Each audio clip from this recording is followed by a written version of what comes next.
In September 2023, Ashton Kutcher and Mila Kunis experienced one of the most talked about downfalls in Hollywood history, and all because of their own actions. Actions that they thought they could keep secret. But what a lot of people don't know about Ashton and Mila is that there are a lot more extremely questionable actions that they have kept secret for years, especially when it comes to the company that has spent almost 2 decades laundering Ashton Kutcher's reputation, the charity Thorn. Thorn allegedly helps exploited children, according to Ashton Kutcher anyway. But there is so much more to Thorn than most people realize, including ties to Harvey Weinstein and Diddy. And on top of that, Thorn also made an investment into Ashton Kutcher's venture capital fund that's also co-owned by a billionaire who was on the Jeffrey Epstein list. And while Thorn keeps a lot of their business secret, persistent freedom of information requests being sent over the best part of a year have led to some pretty surprising revelations. So that's what we're going to be discussing today: the sketchy business of Ashton Kutcher and Mila Kunis and their floundering public reputations. Along with Thorn, there's also a plethora of other businesses Kutcher is involved with, and we'll also be covering those from the few successful to the many, many bonfires of cash, some of which have invited criticism of Kutcher's behaviour in the business world, as he apparently thinks he's above the rules, with even the SEC stepping in and issuing him and Mila a 7-figure fine. We'll also be diving into their failing, allegedly expensive and extensive mega PR strategy, the one they're using to try and claw back any shred of positive public opinion. And they've now become so desperate, they're doing things they swore they never would. So sit back, relax, grab a drink, maybe an alcoholic one for this one, and a snack, and let's dive in to the decay, the business, and the downfall of one of Hollywood's previously most beloved and now controversial couples, Ashton Kutcher and Mila Kunis.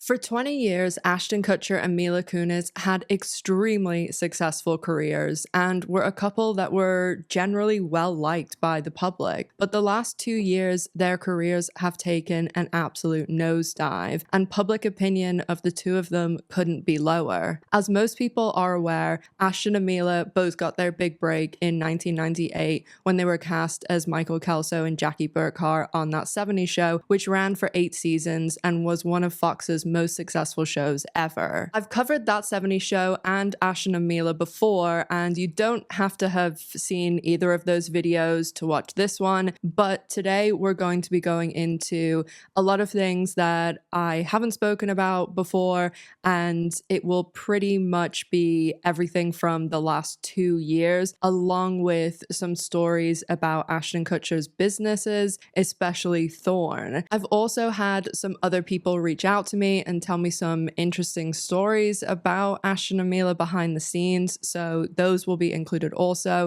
But I just wanted to let newer viewers know that if I don't mention something and you think, oh my god, how couldn't she include that? It's probably because it's in one of those other 2 videos. As most people know, Ashton and Mila met and worked together on That 70s Show, and they played a couple on the show despite Ashton being 20 and Mila being 15. They did become also lifelong friends with Danny Masterson on that show, who was also on the cast and someone that is very involved in their massive public backlash. Since That 70s Show, Ashton has called Danny Masterson his best friend, and Mila is very close with him as well. They weren't just friends either. They got involved in a lot of businesses together, and Ashton became very friendly with Danny Masterson's religion, Scientology, allegedly. Ashton and Mila also apparently have a number of Scientologist friends and a large number of Scientology staff that work for them. I even was told one of Ashton's assistants was a Scientologist, although I'm not sure if they still are his assistant, and they were probably one of many assistants. Ashton Kutcher, Danny Masterson, and their other That 70s Show co-star Wilder Valderrama had a terrible reputation in Hollywood through the late 90s and early 2000s, and that is each of them individually and as a group. Outside of their reputations for how they treated women, they also were known for being very difficult behind the scenes, especially Ashton as he started to get more and more famous. Multiple people who've worked on Ashton's projects, and these projects include everything from That 70s Show to commercials to interviews and even some little charity commercials and things like that. And all of these people spoke about him being an absolute nightmare, extremely arrogant, and treating the crew very poorly. Even if you go back and look at the interviews he did in the 2010s, he just comes across not the greatest. There's an interview with Australia's 60 Minutes, and they actually show some behind the scenes bits because it seems like they are taken aback by his behavior. There also is an interview with the lovely late Brittany Murphy, and I've actually tried to use this in a video before, but the Associated Press blocked the entire video based on this 20-second clip.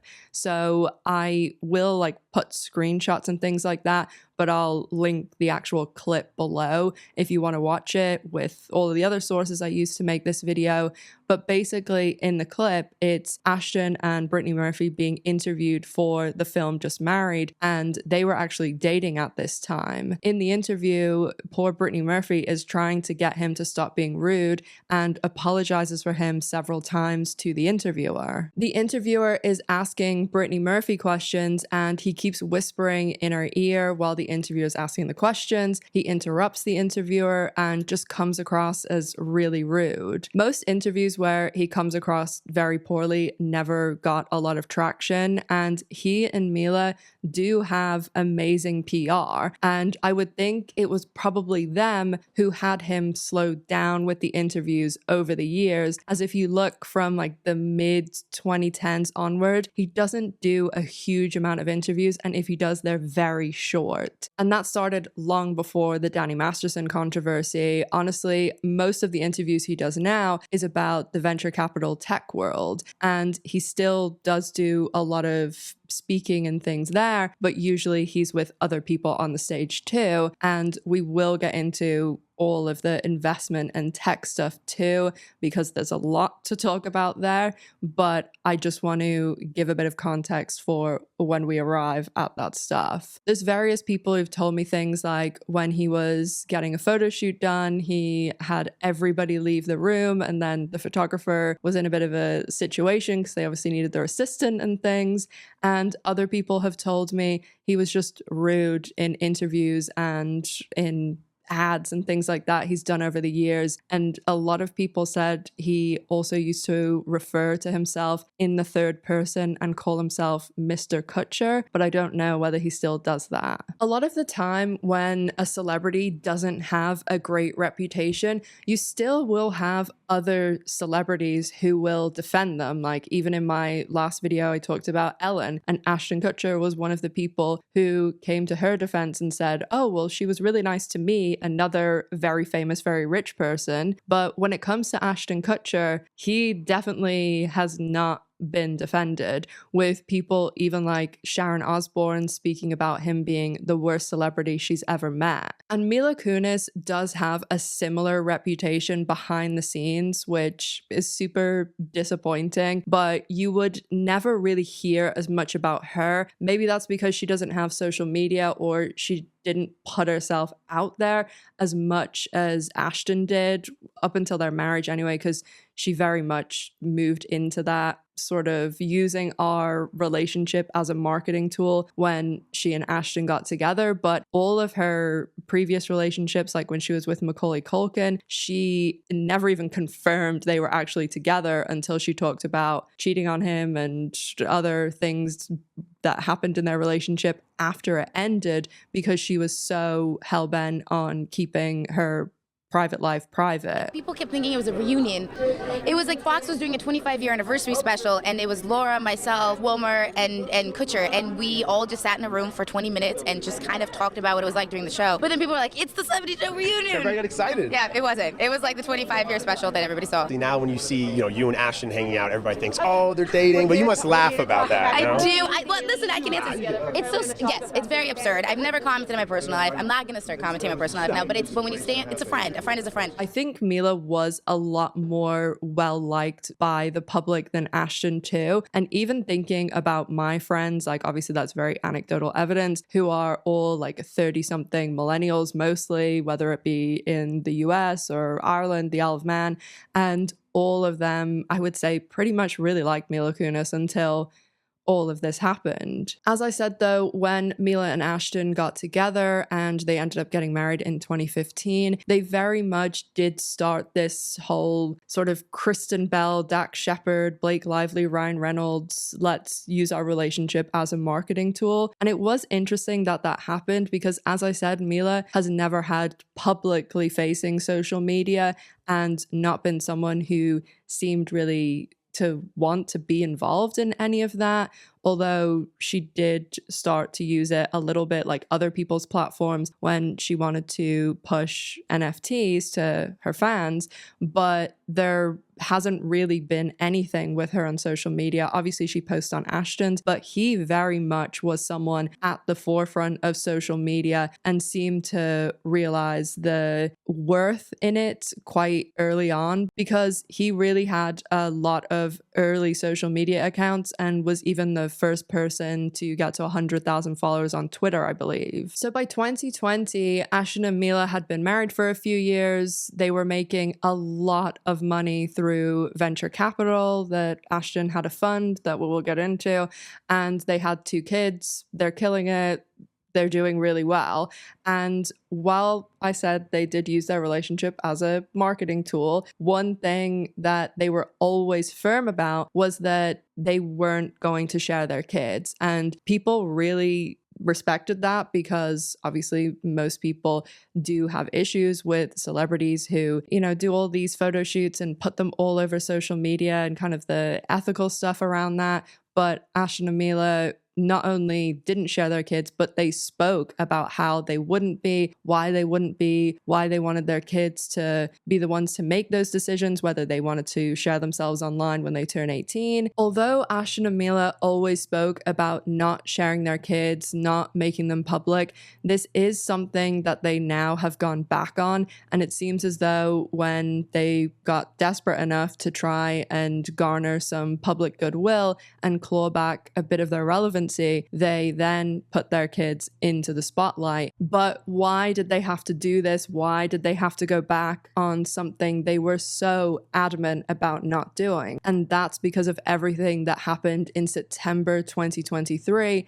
when they were in a viral story where people were extremely angry about their actions. So the briefest of brief rundowns on what happened with their backlash, because I'm sure at least 75% of the people watching this know broadly what happened. So this is just a refresher and to fill the 25% in a tiny bit. But as I mentioned, Mila and Ashton were extremely close friends, Ashton best friends with their co-star from that 70s show, Danny Masterson. And in 2017, Danny Masterson and Ashton Kutcher were working on a new Netflix show called The Ranch, of which they were both executive producers. The LAPD that same year started an investigation into multiple sexual assaults committed by Danny Masterson over many years. Kutcher fought to keep Masterson on the show, and he did remain on the show for a year. A year into the investigation, a Netflix producer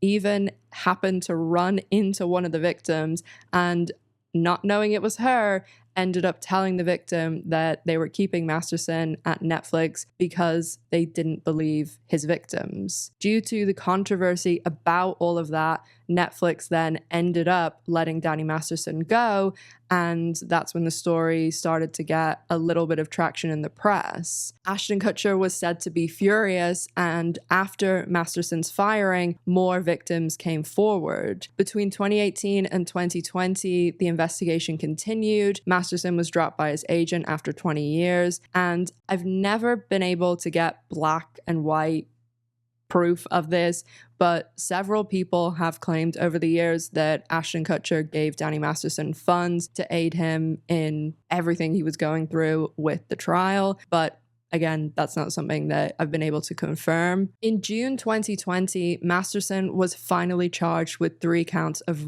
and he was arrested and released, but it didn't end up going to court until 2021. And during this time, Masterson and Kutcher continued partying. Pictures leaked of various Scientology weddings that Kutcher and Masterson were at, and they continued their relationship, and it was clear Masterson didn't think he would be found guilty. The first day of his trial, despite the extremely serious charges that are extremely heinous, he even posted on Instagram about being dropped off at school. And during this time, all of Masterson's victims alleged that Scientology were making their lives hell, and there actually was supposed to be a civil case about everything that happened to the victims during the trial, but it's ended up being pushed until next year, I believe, right now. The first trial for Masterson ended in a mistrial, and the second trial didn't happen until October 2022 and concluded on May 31st, 2023, with Masterson being found guilty on 2 counts of and the third count resulted in a hung jury. After the verdict, Masterson was immediately handcuffed and taken to jail. If you want to know about the trial, I do have a very detailed video on it that I released about 2 years ago, about a month and a half after the trial. It has all of the details, timelines, and surrounding context. So if you want to know more about that, I'll link it below as well.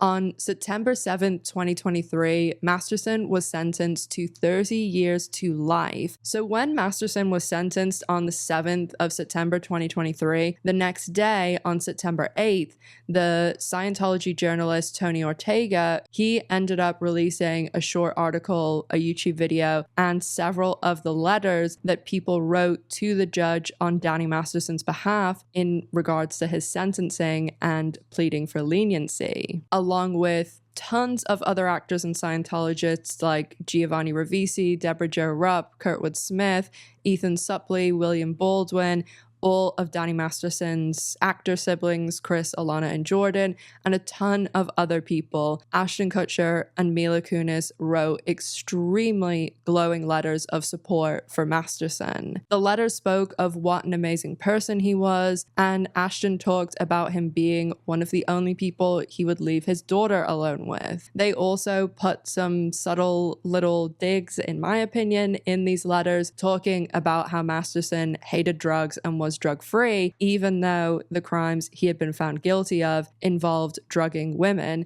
Danny Masterson on my show was very anti-drugs. Very anti-drugs. Yes. Like, all Scientologists that I know are like super, super anti-drugs. Yeah. And so pro cigarettes and booze, but anti. Yes. Yes. And so his big thing to the whole cast on 70. He was like kind of my mentor when I got my big brother when I got here. Because he's done a ton of stuff, right? Like he's been acting since he was a kid. Yeah. So, and he was like, nobody on this set is doing drugs. Right. That's it. Like, and if you were at a party and someone was there, they could kick them out. Like, Yes. He was that vigilant about it. Yes. And I was like, well, because I believe too, the theory behind it, as I understand it, is from the Scientology perspective, is people on drugs make your environment dangerous. Right? Yes. Okay, so I can understand the logic. And there's certain drugs that are stored in your fat cells, which then ultimately long-term have. Right. There's some bending of. Suffice to say, your mentor took a hard line on drugs. And so I didn't do drugs. I drank like a fish. And also, it has been talked about for many, many years in Hollywood that Masterson has allegedly a problem with alcohol. And even Ashton Kutcher was on Dax Shepard's podcast talking about him apparently driving under the influence and things. I ended up in a car one night with Danny, and we were driving, and he goes, "You don't drink, huh?" And I go, No, I don't drink, but I do drugs." And then he gave me quite a long-winded lecture about it. but he was also driving the car hammered. I think the statute of limitations, this was 15 years ago. I think I can say this now. He was hammered driving the car, and I thought, a little ironic. It's great. In their letters, they also reference things like Masterson helping 9/11 firefighters when that's not true. It was a Scientology program that ended up hurting 9/11 firefighters because Scientology told them to stop taking their very much needed medication and instead take 10 times the dose of a vitamin and go in a sauna. After Tony Ortega posted Ashton and Mila's letters, the story got picked up by absolutely every news site in the world. It became the biggest entertainment news story. Before that, no one was really talking about the trial. I actually was already working on my video about it, and the reason that I did it is because there was no one covering it. So the story exploded when these letters were made public, and Ashton and Mila were immediately being dragged online and everywhere, honestly. They then decided to go to what many media outlets called their poor wall, where they had previously filmed a cameo for The Boys where they made fun of out-of-touch celebrities. They then proceeded to film one of the worst and most damaging videos a celebrity has ever put out. And you'll notice I didn't say apology because this video was not an apology. It was a sorry, everyone is mad, but we didn't think you would all see the letters, so this is really a you problem. The video did even more damage and the story got even bigger, resulting in them taking a huge step back from the spotlight, the media, social media, and Hollywood in general. Let me tell you, people have not forgotten about this. 2 years later, and they are still extremely disliked.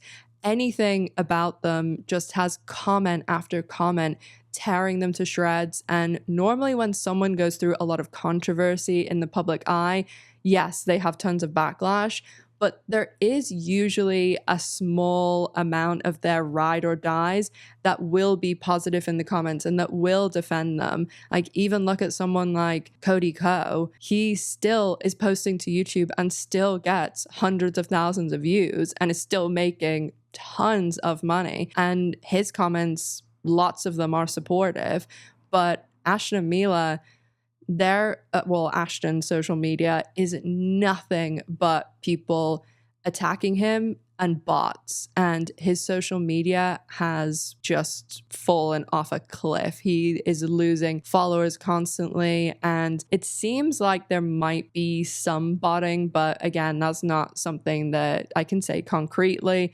but to me, it just looks very, very bad as someone who looks at how stuff does on social media a lot. Looking at the public's reaction, it really is fascinating, honestly. And I think the fact that they are now so disliked still is because they were so liked. I think a lot of people believed the shtick that they put out. Like, yes, we're super rich and famous, but we're super relatable and we don't take this Hollywood thing too seriously.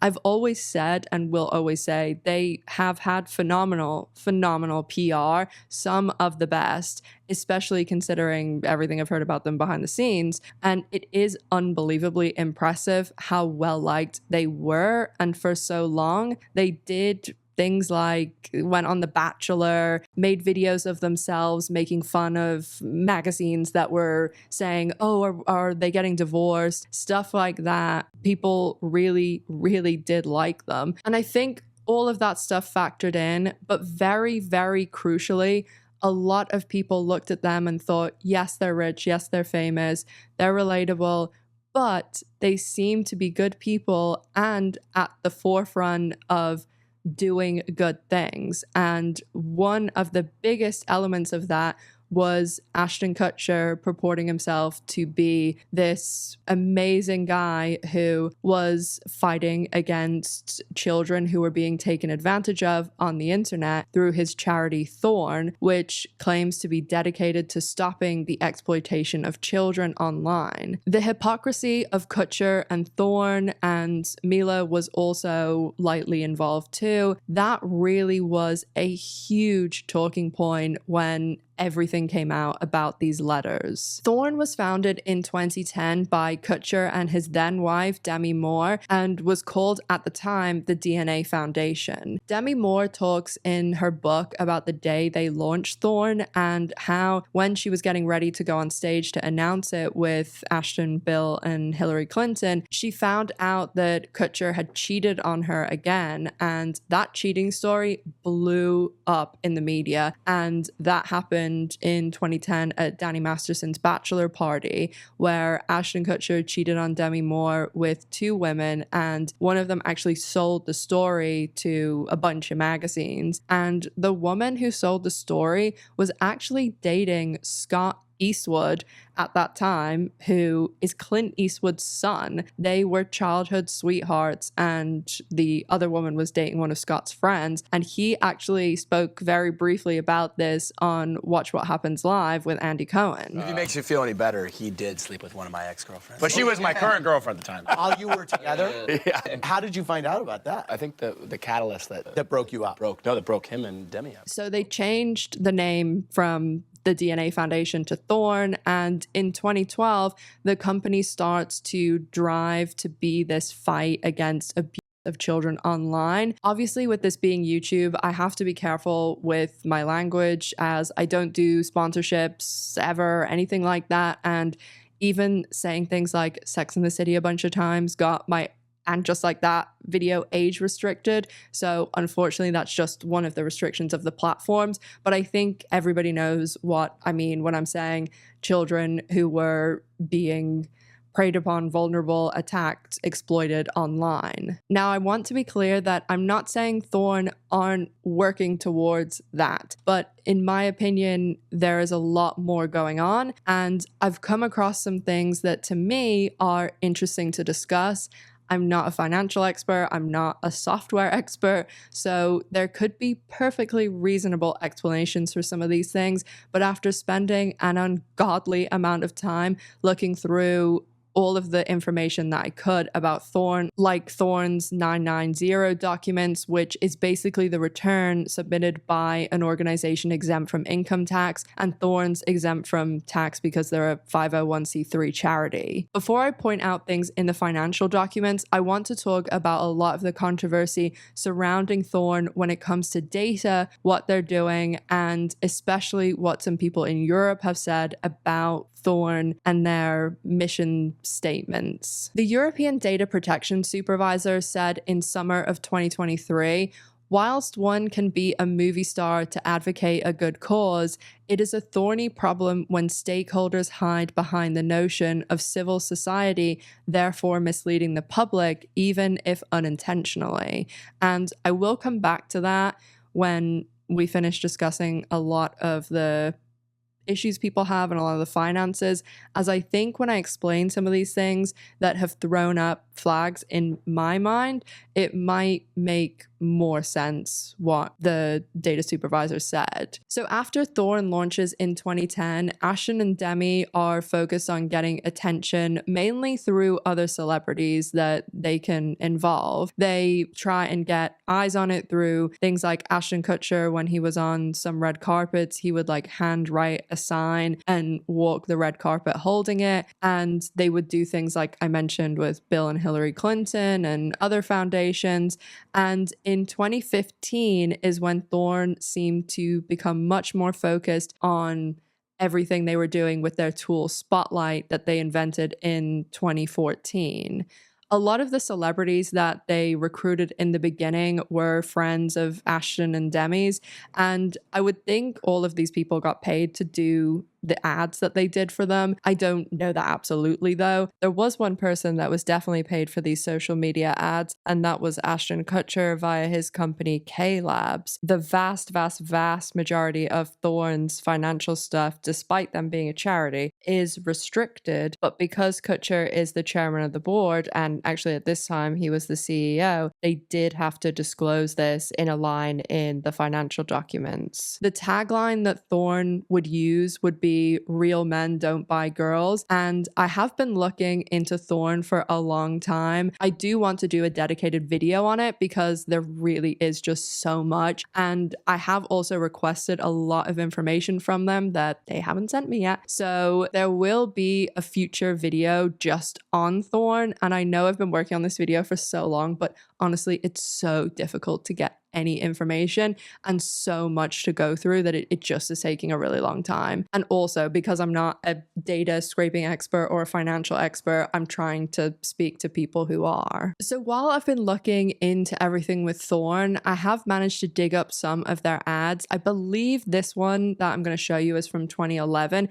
And the main people in this ad are Jamie Foxx, who is also very close friends with Ashton Kutcher and was in his Rat Pack with Diddy. That group was Ashton Kutcher, Diddy, Jamie Foxx, Danny Masterson, Wilmer Valderrama, and several other rotating members. I do also have a video on that in case you want to know more, but Jamie Foxx is the main person in the ad, and also Donald Trump, who at that stage, this was all when The Apprentice was really popular. And I will explain this a little bit just for the sake of audio only listeners, that the ad starts with Jamie Foxx showing like a bunch of different famous men like Harrison Ford, Bruce Willis. They're in like little picture frames and saying, "Real men don't buy girls." And then Eva Longoria stands by a big like framed picture of Trump that's on one of those like styluses, and she then repeats the line too, which I'll play for you.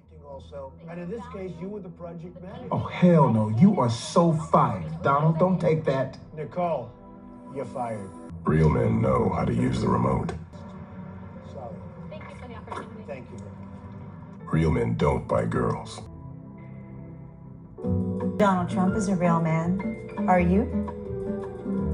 Stuff like that ad was a lot of what they did through the first few years of Thorn. And in 2014, they launched their tool, which they still use today, called Spotlight. They claim that Spotlight provides a web-based tool that takes massive amounts of data and turns it into an asset for law enforcement. The main criticism Thorn and Spotlight has gotten is that they allegedly want to scan everyone's data, which we all know how valuable data is today. And we will get into the finances and some extremely massive numbers in just a minute. A lot of journalists have criticized Thorn for what they're doing data-wise, and I want to read an extract from an article that I've linked below. It says, "Software designed to fight the spread of child sexual use might be less effective than presented it to be. Lobby papers obtained by Follow the Money show that Thorn, a US-based foundation set up by actors Demi Moore and Ashton Kutcher, claims its technology deploys a way to find child sexual abuse material in personal user messages while respecting privacy of other users that don't share such content. Thorn has lobbied the commission over the past years to create legal obligations for online platforms like Facebook and TikTok to deploy software like the one it's developed. A previous investigation by Follow the Money shows for ordinary users, this could mean every single photo or video they send via platforms like Facebook, TikTok, Twitter, and keep Twitter in the front of your mind, including private messages, would get scanned. If the software recognizes a match, a child abuse image, it will be forwarded to law enforcement agencies in the country of the user, at least in theory. The most common form of scanning for these images compares the picture's digital fingerprints, so-called hashes, with those of content already known to authorities as containing child content. If there is a match, the image then gets flagged. Facebook already uses such technology on a voluntary basis. If the EU law passes, it can mean the obligation is extended to end-to-end encrypted services such as WhatsApp or Signal. And I know people in the US don't use those a massive amount, but in Europe, like everybody uses WhatsApp. Like that's all people use. When I'm texting like my friends that are in the Isle of Man or Ireland, like I would never even think to send them a message. Like it's all over WhatsApp. So just to be clear and break it down, what's being said here is that every bit of data be it Facebook, Instagram, WhatsApp, any messaging, especially on apps, would be all readable by government institutions, with the only people being exempt from this government officials. There also has been a lot of criticism around Thorn's numbers that they purport and how effective this spotlight tool is. There are several small journalists, never the mainstream media, that have spoken out about Thorn's numbers not being what they or Ashton Kutcher have purported them to be, especially in regards to Ashton Kutcher's speeches at Congress or in Europe.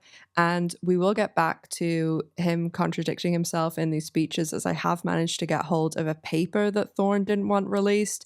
But in regards to the number of victims that they've helped or claim that they've helped, these journalists have gone and dug up the numbers from the FBI. And what they've concluded is that Thorn is claiming to have helped in more trafficking investigations and helping more victims than there are actual cases opened across the entire US. The Follow the Money article that I just read from also goes on to state that Thorn's encryption paper shows that what the nonprofit publicly says about the capability of the software to detect these images and what is actually possible doesn't seem to match. Thorn wrote in its policy paper, current end-to-end encryption technology makes it impossible to detect, remove, and report illegal child images. In this paper, Thorn then goes on to introduce two techniques to detect such content. One, as I mentioned, is on-device hashing. It creates like a digital fingerprint of an image or a video stored on a device, and it then sends this fingerprint to a server where it's compared with one of those known images. The key thing is known images. And to quote Thorn, the technology does not comprehensively detect new child abuse material. There is another method that Thorn talks about called homomorphic encryption. I know that sounds like so techie too, and I hope people aren't zoning out, but that is what Thorn says could detect both new and known material in a privacy-centric way. And this is what Ashton Kutcher spoke about when he did that very overdramatic presentation to European Parliament. But months before his presentation, Thorn's policy documents read, and this is a quote, "Devices currently available in the market today do not have the processing capacity for this solution to be deployed immediately at scale. More technological progress and research is needed to fully vet this opportunity." Homomorphic encryption requires a lot of computing power, and according to experts in the field, Anya Lehman is someone that Follow the Money spoke to, who's a cryptography researcher at University of Potsdam. She said that this ability would be completely unrealistic for the foreseeable future because our phones and devices, they just don't have the power yet to be able to do this. She said that currently no privacy-friendly technology exists that can be used to scan for these images in encrypted environments. Also in the Follow the Money article, Anya Lehman goes on to discuss what she believes are contradictions in Thorn's presentation. She said, in simple terms, this would render any privacy claims absurd, as this would allow any authority controlling the server to access any user image sent for detection. Thorn did try to prevent the release of the document that I'm quoting from and that Follow the Money went through and spoke to this expert about, and Thorn said that it was to protect their intellectual property, but lots of people have said they don't believe this to be true. A German lawmaker, Patrick Breyer, said, "We can tell from the latest disclosures that Thorn's lobby documents don't concern its intellectual property at all, but are withheld because their content is politically inopportune to the Commission's chat control plans." A lot of people have also questioned Thorn's numbers when it comes to what they claim that they've done, as many sex workers have claimed that this tool is primarily being used to survey them.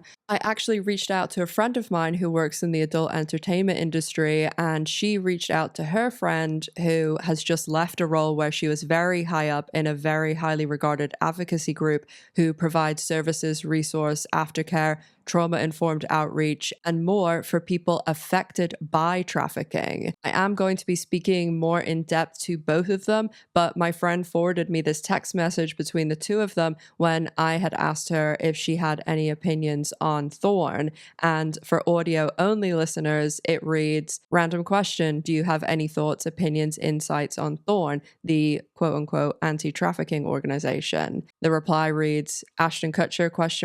Couldn't possibly be more harmful. Thorn says it allows police departments to use their tech for free also, and keep that in the front of your mind as well. So to discuss Thorn's financials right off the bat, I am not a financial expert. I am just pointing some things out that to me, I think need to be talked about, I think are interesting, maybe people would be interested to know, because I was surprised when I read some of these things, and that's just based on my own interpretation. I could be wrong. Again, I'm not a financial expert.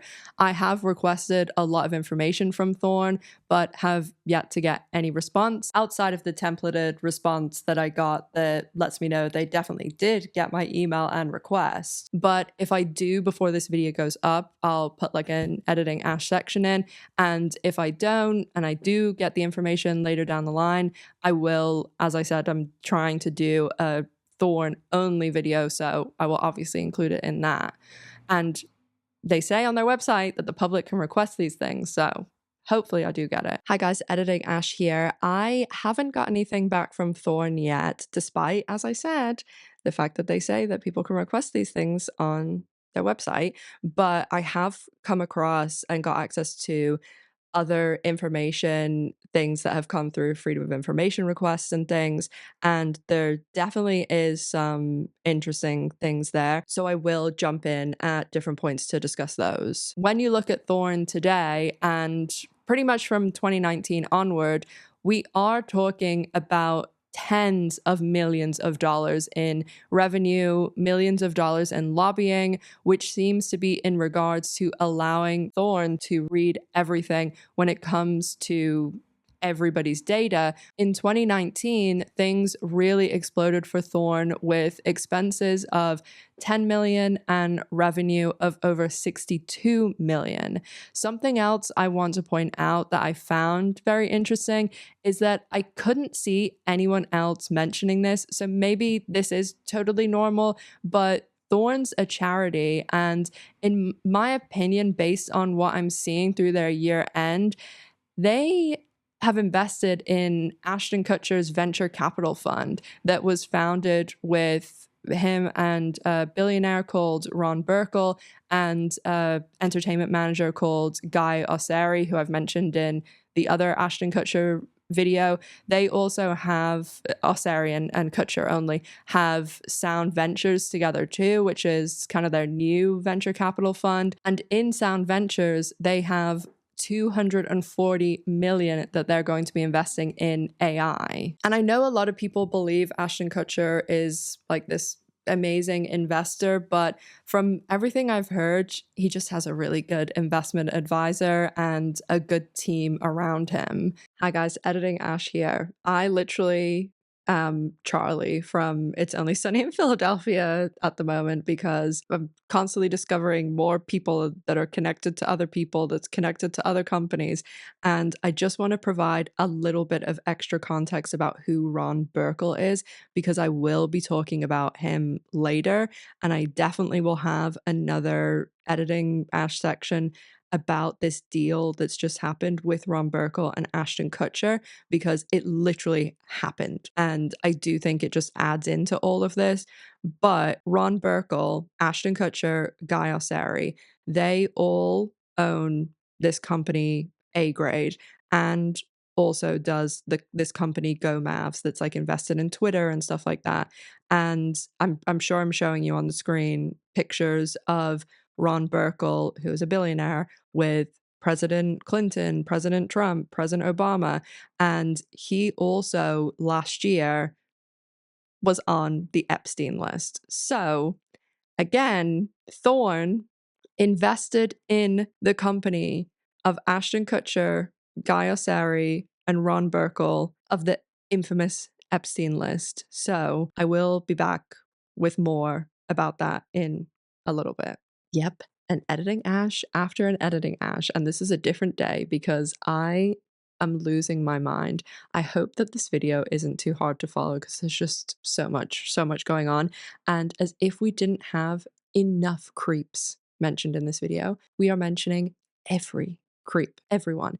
So this Ron Burkle, not only was he on the Jeffrey Epstein list when it was unsealed in January 2024, he also, I've been showing on the screen, he was friends with Diddy for years and years. And then he also has this company with Ashton Kutcher, who's also friends with Diddy, was in a brat pack with him and Danny Masterson. But Ron Burkle was also a close personal friend and business partner of Harvey fucking Weinstein, I swear.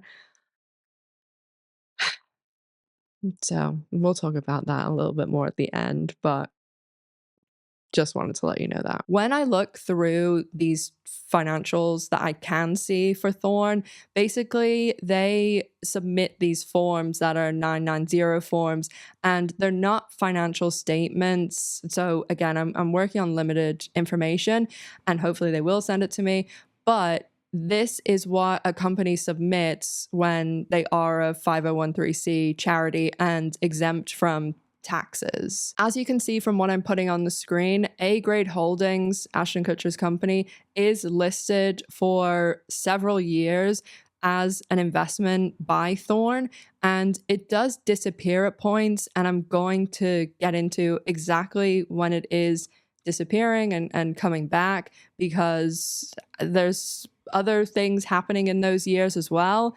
And I do also want to say that the 2023 financials, the year that Ashton Kutcher had to resign from the board after the backlash over Danny Masterson's letters, then the A-Grade Holdings investment isn't listed at all anymore. So it seems like they don't have that investment as soon as Ashton Kutcher left the board. Another thing I couldn't get my head around, and again, this could be just something I don't know because I'm not like a financial person, but when these companies usually have someone on the board where there is some sort of an investment, I mean, usually you wouldn't have this, in my opinion, but there's supposed to be this form filled out called a Schedule L. And in the Schedule L, you would put anybody who has some sort of, not conflict, but has some sort of interest in a company that you're investing in or something like that.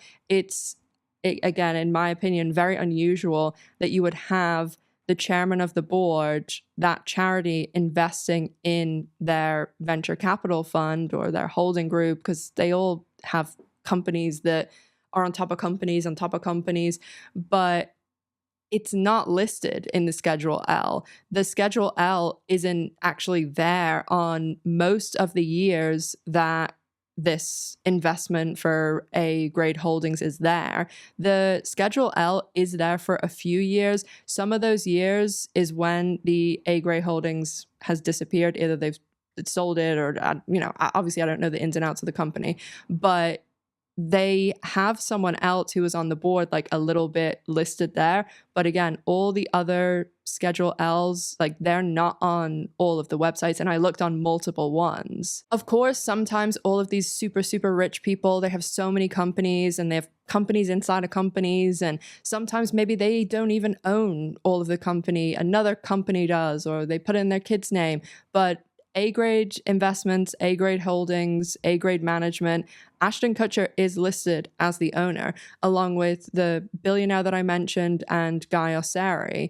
Guy Osseri and Ashton Kutcher have done a lot of business together, especially in Israel. And Guy Osseri is the talent manager who throws the big, the biggest after Oscars party, like the after Oscars party. They don't even allow photography and like phones at the party, but they always have portraits done by this like famous photographer JR. And I noticed that Ashton and Mila were listed as going this year, but there was no pictures of them because last year they had a picture done and it was released and it was like the only image of them for ages. So it seems like they didn't want theirs put out there this year. But there is also this company listed in with, you know, Ashton and Gaia Saria's owners, and this company is owning part of A-grade investments. I hope this isn't really boring, but there is the company called Go Mavs LLC, and that company, per Forbes, they actually, along with Diddy and a whole bunch of other people, were the people who purchased Twitter with Elon Musk. So Thorn invests in A-grade. A-grade is owned by Kutcher and a company called Go Mavs. Go Mavs invests in Twitter. So again, it's like companies on top of companies, but that's what it seems like to me anyway. Also in 2023, the year that Ashton Kutcher resigned from Thorn over everything that happened with the Masterson letters, Thorn ended up paying nearly $1 million as a consulting fee to FGS Global, who appear to be a company you would call when you're maybe going through a massive public controversy. One other interesting thing that year, which could mean nothing, but their head of people and culture, who had been there for several years, was actually the highest paid person in 2023. And that obviously threw up like a flag because they made more than the CEO. And when I looked into it, it was because they had a severance pay of almost 50K. And I just thought it was interesting timing that all of that's happening with Kutcher, and it's just interesting timing considering they were there for so long and they were the head of people and culture, and then you also have this $1 million consulting fee to these people that are coming in to allegedly help you out of a crisis. I'm going to make this as brief as possible because I know like numbers, and most people like famously don't like numbers, but one important date also to remember when I'm explaining this is that Ashton and Demi Moore got divorced in 2013, and in 2014 is when the investments to A-grade started. I'm going to show you actually on my whiteboard, and maybe that's just me being like an old millennial that needs to write things down, but I just think it's easier to explain, and I think it's maybe a better visual too. Can't believe I've only got a t-shirt on you. Probably can't hear her purring on camera because the microphone's too far away.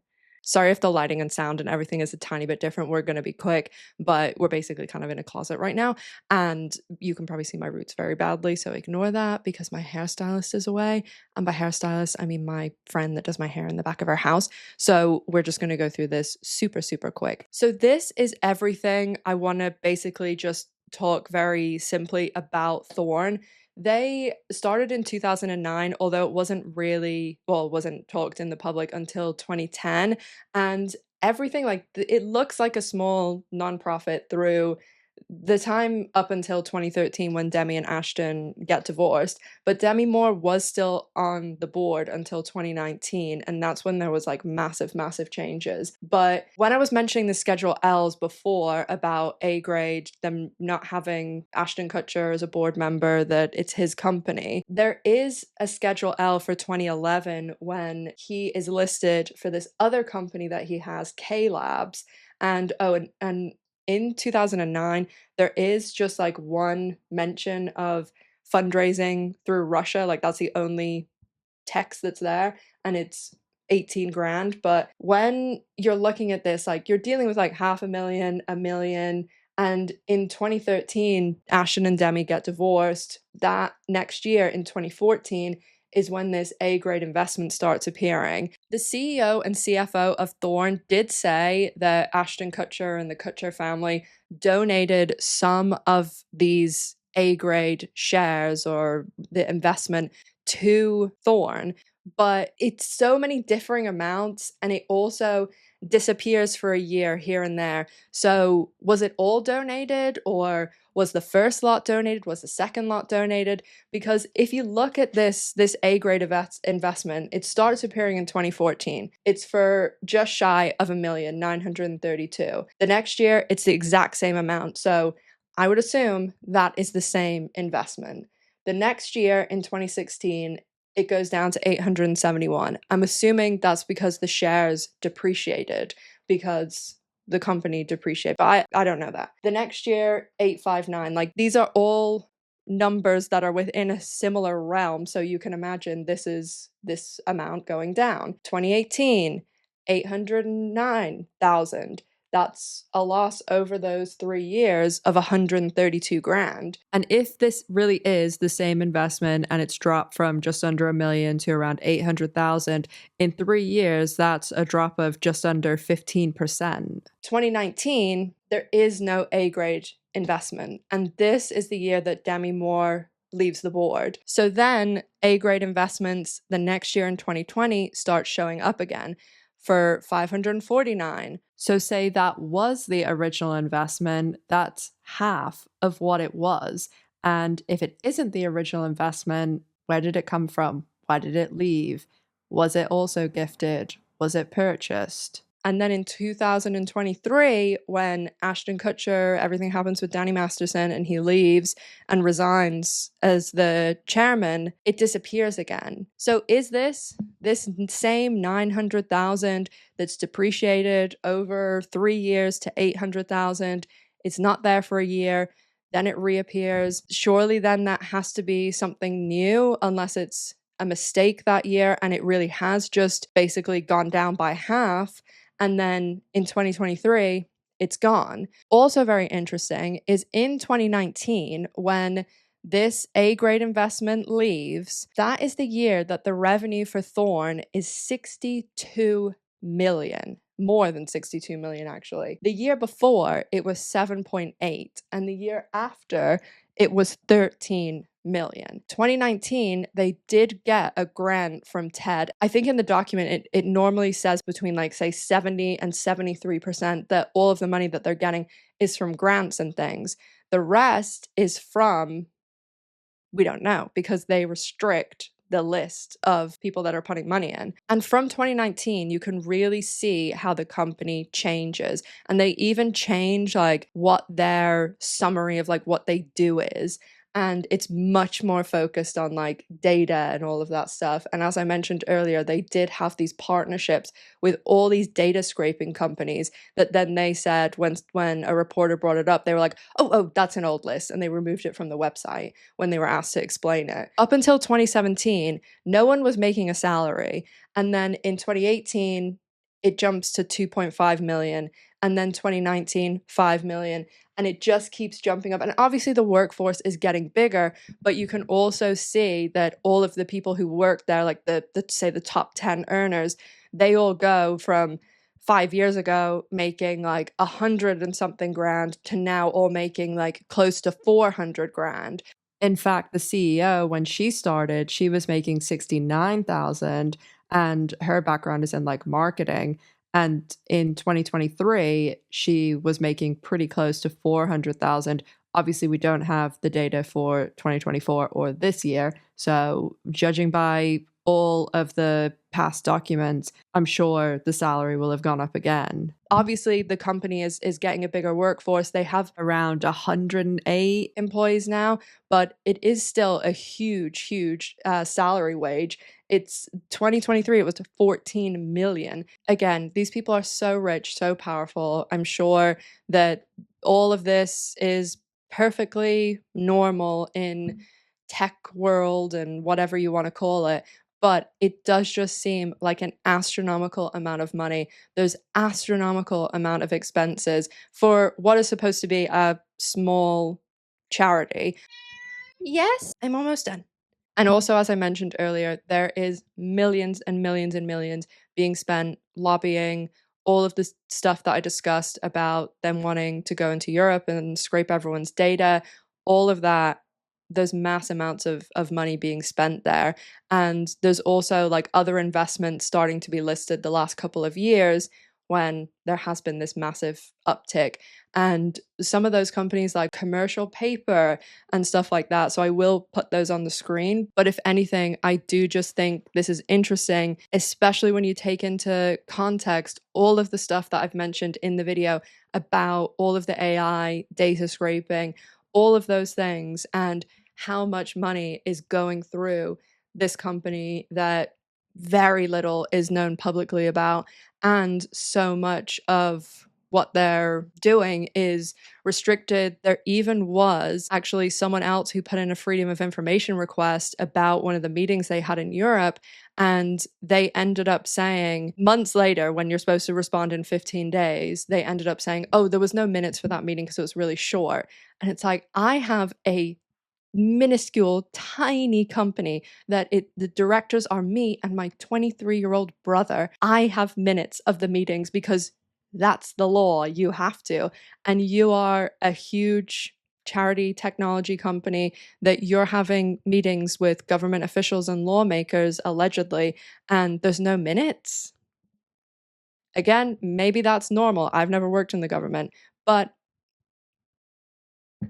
let me know what you think. They also restrict the investors into Thorn, which again, maybe is normal for this sort of thing, but they also bring in millions, tens of millions in subscriptions, but they always talk about these subscriptions being free to law enforcement. So where are those subscriptions coming from? Who is using this? One other very interesting thing, well, interesting to me anyway, is that I tried to pull the data myself from like all of these 990 forms automatically, like auto pull them, and it actually blocked me. So I had to manually go through and do it, which you have to do that. You have to turn off someone being able to go in and auto pull those things.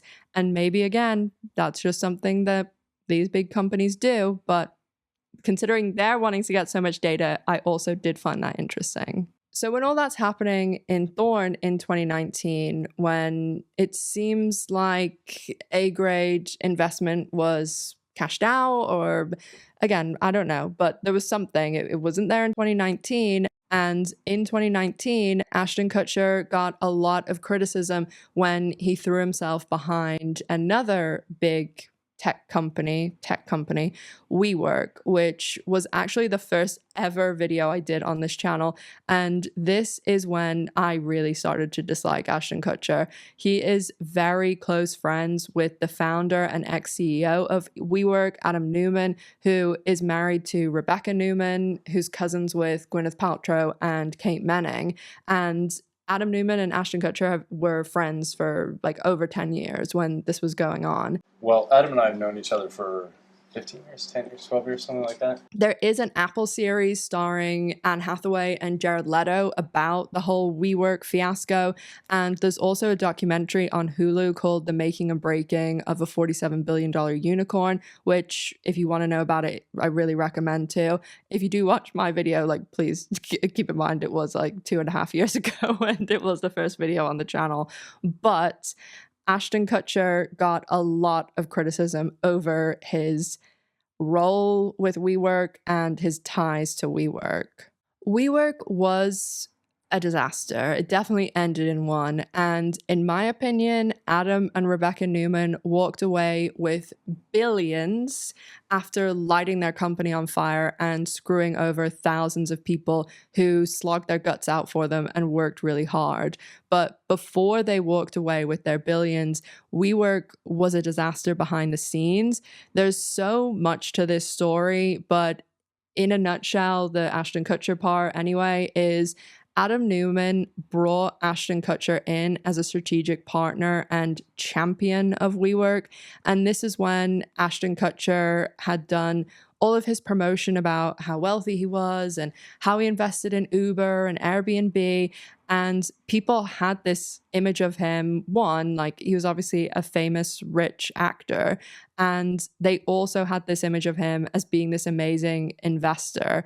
And Ashton Kutcher then went around all these tech conferences and on TV with Adam Newman and hyped the hell out of WeWork. Kutcher also decided to bring in 3 other people to the company to get involved in all of these shenanigans, hype the company up. And he brought in Guy Osseri, who we spoke about, that is involved in practically everything venture capital. Ashton Kutcher is his partner in Sound Ventures, in A Grade, and we will talk more about him and Ron Burkle, the billionaire, in just a bit. But Ashton also brought in Gary Vee, who was involved with Ashton and Mila whenever they did their Stoner Cats NFT, which resulted in them being fined $1 million by the SEC. And the third person that he brought in to hype it all up and was even involved in lots of events and press and media and talking to all of these people on stage, and again, hyping everything up, hyping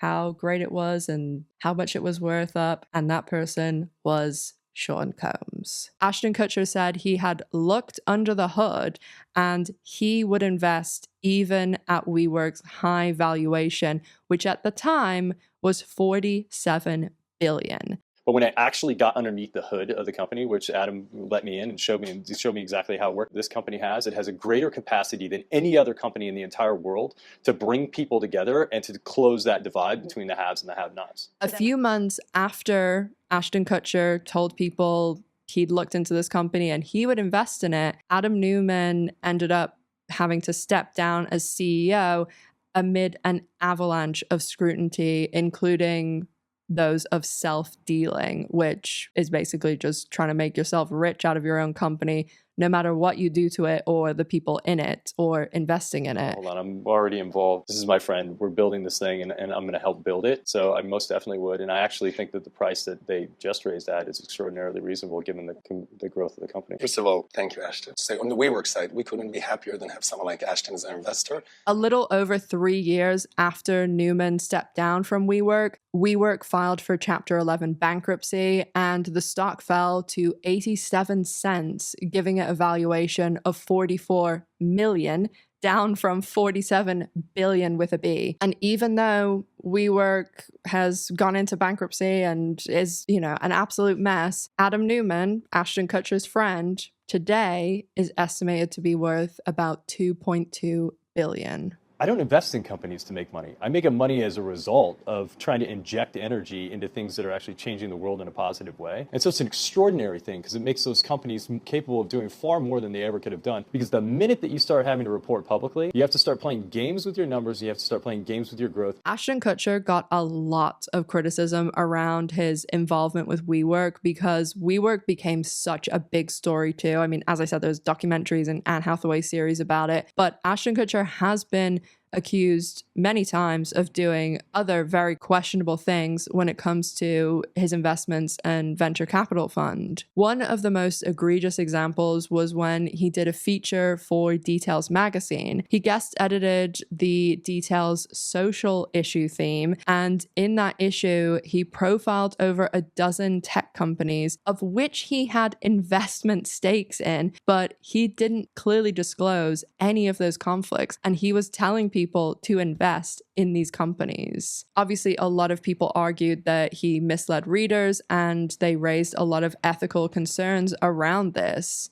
The thing with venture capital is, one, you have to have a shitload of money, and usually 9 out of 10 times it doesn't work out, as evidenced by Ashton Kutcher, because he's had so many companies and investments that have failed miserably. But so much of venture capital is hoping that you hit it so big on that 10th one and that you hit an Uber or a Facebook and you turn your investment into a gold mine that it wipes away the other 9 and gives you a fuck ton of profit. Also, a few days after everything happened with Ashton and Mila's letters and the video over Masterson, they were also fined $1 million for conducting an unregistered offering of crypto assets by the SEC. Again, I'm not some financial expert, and I'm sure they have teams of the best lawyers and accountants, but I still think people would be surprised by Thorn themselves admitting they can only rely on previously identified photos and videos.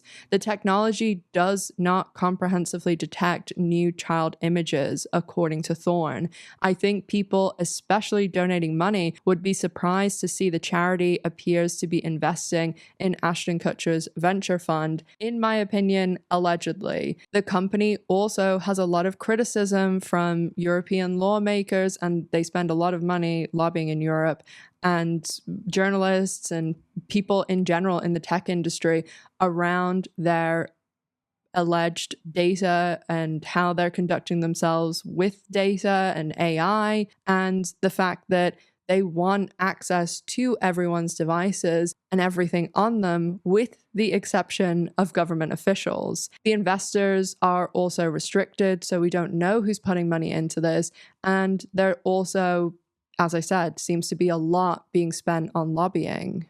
Hi guys, Editing Ash here. I hope for the final time, and sorry I don't have the lights on, it's very late and she's asleep, so I don't want to like shine it in her face, but I am about to get into the PR stuff and some very interesting things there. And I know I've said interesting like 9 million times in this video, but it's just a good word for when I'm like trying to be careful about what I'm saying too. So I forgot to mention one story that is a bit of a red flag when you take into context everything that we've talked about in this video, and it involves Ashton Kutcher and Ron Burkle, who was in the Epstein list and came out of the sealed Epstein list that came out in January last year. He bought Neverland Ranch. He is not only friends with Diddy, but he is Diddy's kid's godfather. He is friends with Harvey Weinstein, and he is close friends with Bill Clinton. And when Clinton was president, they would obviously use Air Force One to travel around, and they went a lot of places. And whenever Clinton wasn't president anymore, they used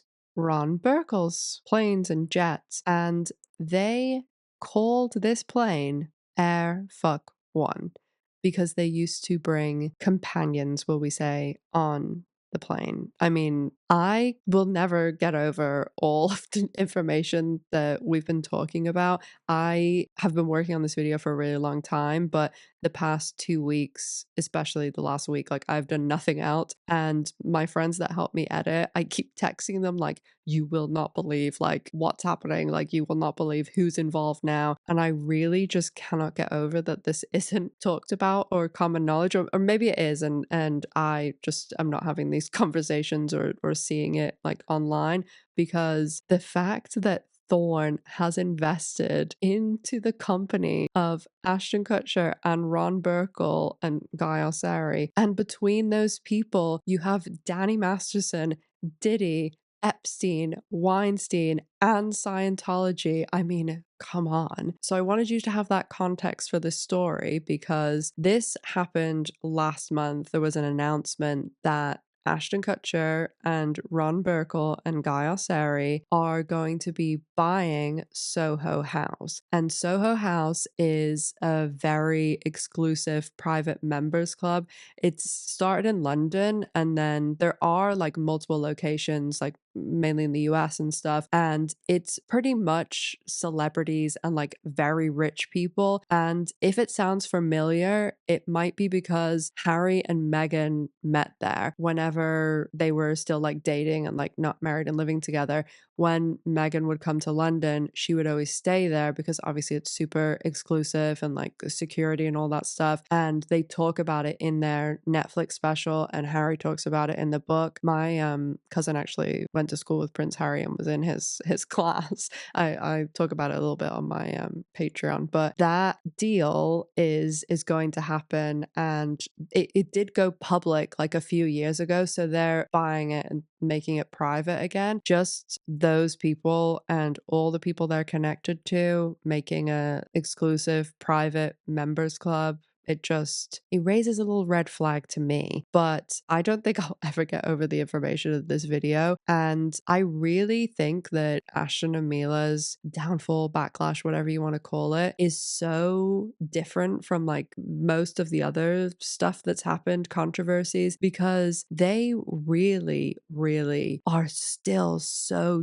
disliked. Like if you look at any thread, comment section, anything about them, like I don't even see their ride or dies. And even people like Cody Ko, as I said, still has people supporting them and, you know, liking them and commenting and all that stuff, but nothing. Like I was reading some Reddit threads and there was hundreds of comments and not one was in any way positive or defending them or anything. It's honestly wild. And I really do think it was because they were so liked and they honestly got away with so much stuff. And I mean like even like little things. There was an interview that I watched from 2020 where they're talking about like staying in and oh yeah, it's COVID and stuff. And they're like, oh yeah, we're just here in our 4-bedroom house. Like literally said 4-bedroom, as if to be like, I'm just like you. You have a 4-bedroom house? Oh, we do too. And it's like, yeah, you have a 4-bedroom house, but it's worth $30 million.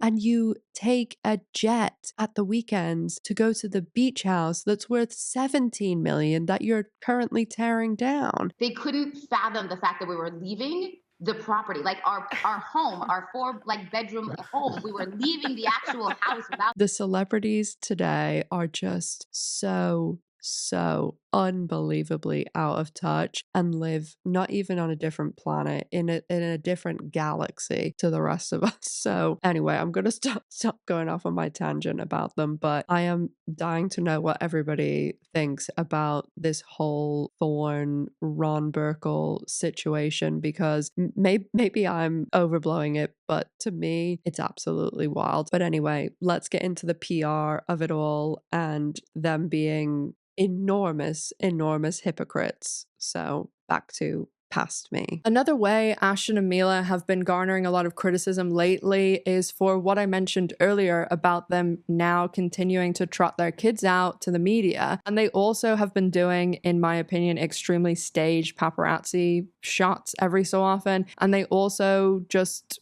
happened to be captured at various concerts like Taylor Swift and the Backstreet Boys, putting on the performance of a lifetime. It seems like they're desperately trying to get back into the public's good graces, and if it seems like Thorn allegedly spent $1 million when everything went down, I can't imagine the money that Ashton and Mila have been spending, because it almost like clockwork seems that they test the waters. They seem to have this same type of cycle, the same sort of things. They take their kids somewhere for pictures, and you know by the articles this was all arranged with the publications as exclusives, because they've always been so private about their kids. They used to actually confront paparazzi about taking pictures of their kids, which I'm fully in support of. They even sued a paper over it. I believe it was the Daily Mail, and they won, and that was over taking pictures of their kids and publishing them. So there's no way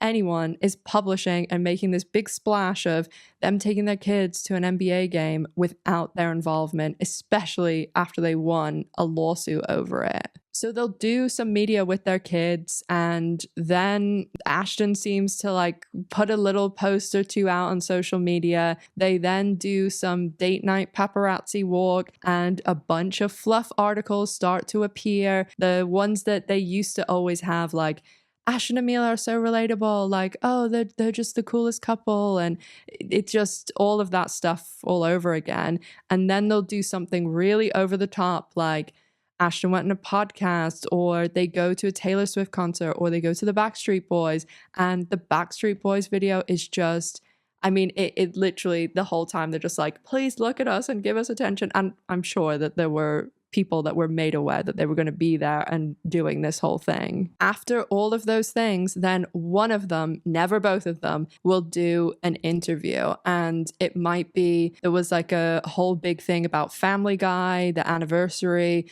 Mila did an interview for that. There was another one that she did in her house and had just this, it was looking very much like, oh, look how, laid back and relatable I am. And Ashton, as I said, had done like podcasts and things like that, but they never do interviews together anymore. And it seems like when all of this stuff goes out, they see, oh no, people are still super pissed.